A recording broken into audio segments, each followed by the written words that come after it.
Channel को like करें, subscribe करें। डिक्टेशन स्टार्ट होगी 5 सेकंड बाद।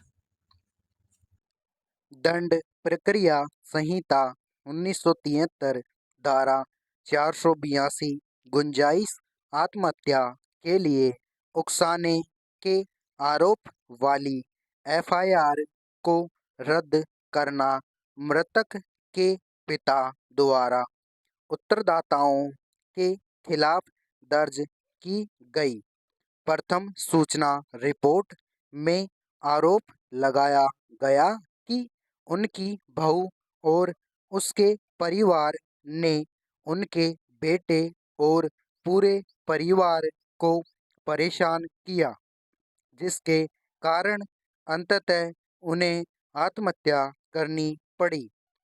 फोरेंसिक विज्ञान प्रयोगशाला की रिपोर्ट के अनुसार मृतक की लिखावट और सुसाइड नोट में मौजूद लिखावट में समानताएं थी।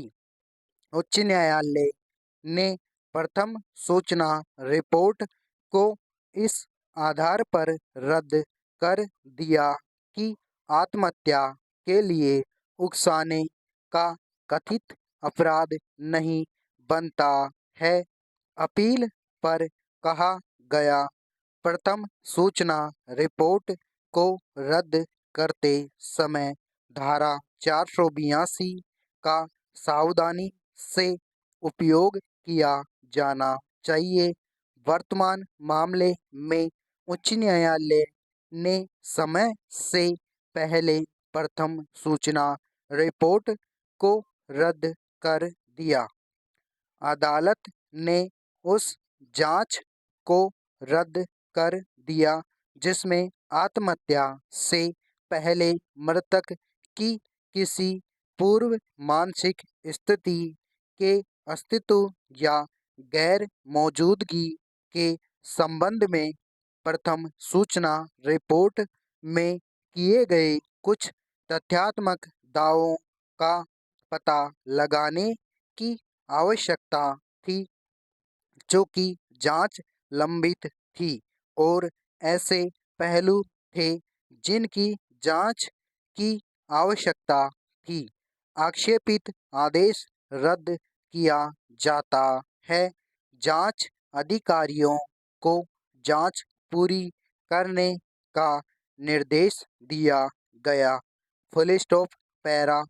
उच्च न्यायालय ने पुलिस द्वारा उचित जांच किए बिना प्रथम सूचना रिपोर्ट को समय से पहले रद्द कर दिया है।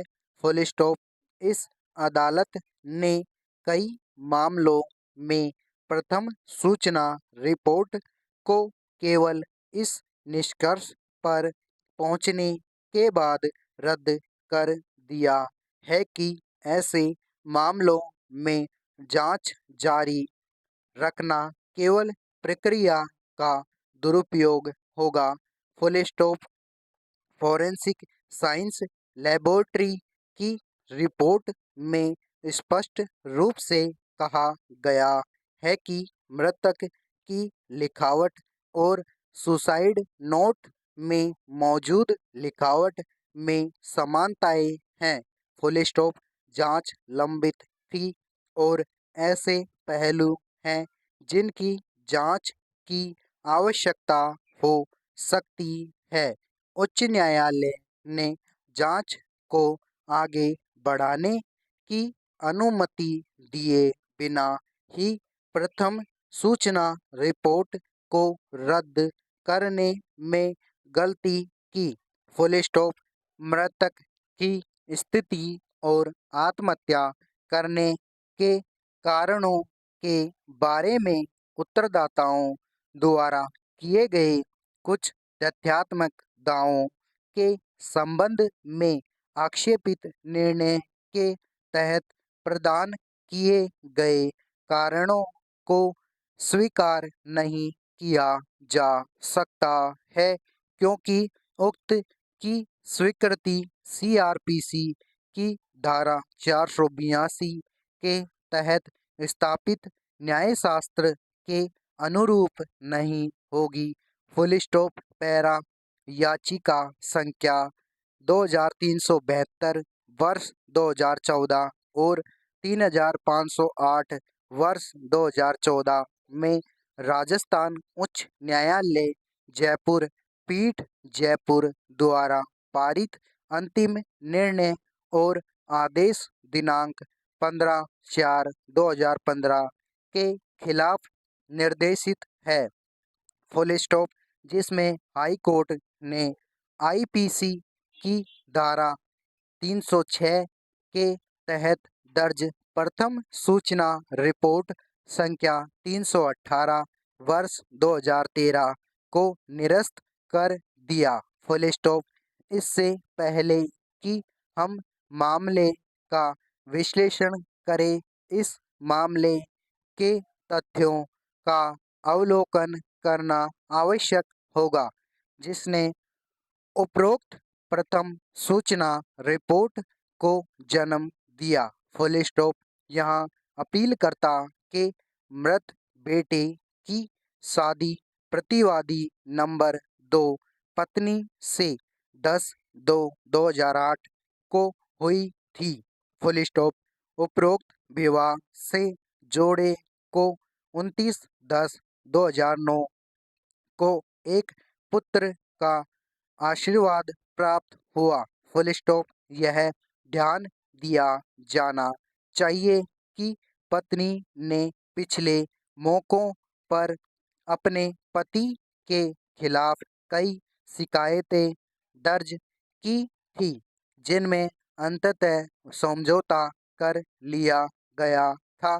Full stop. इसके अलावा पति ने भी दिनांक 13/7/2010 को एक शिकायत दर्ज कराई थी, जिसमें मृतक और उसके परिवार पर उसके और उसके परिवार द्वारा किए गए अत्याचारों का आरोप लगाया गया था।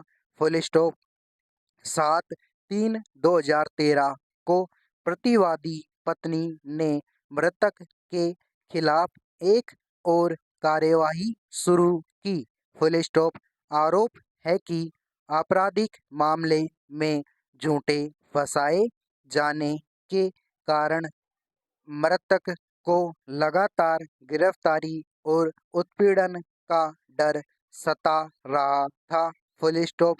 इसके बाद कहा जाता है कि मृतक और प्रतिवादी पत्नी के बीच एक समझौता हुआ, जिसमें उसने उपरोक्त किसी भी घटना को दोबारा न दोहराने का वादा किया था।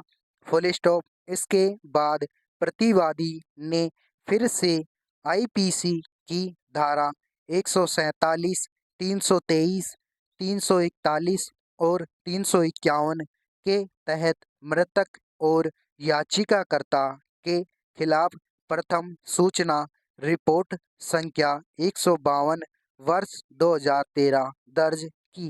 Full stop. यहाँ यह उल्लेख करना संदर्भ से बाहर नहीं होगा कि प्रतिवादी पत्नी ने भी अपीलकर्ता के मृत बेटे के खिलाफ घरेलू हिंसा का मामला दायर किया था। Full stop.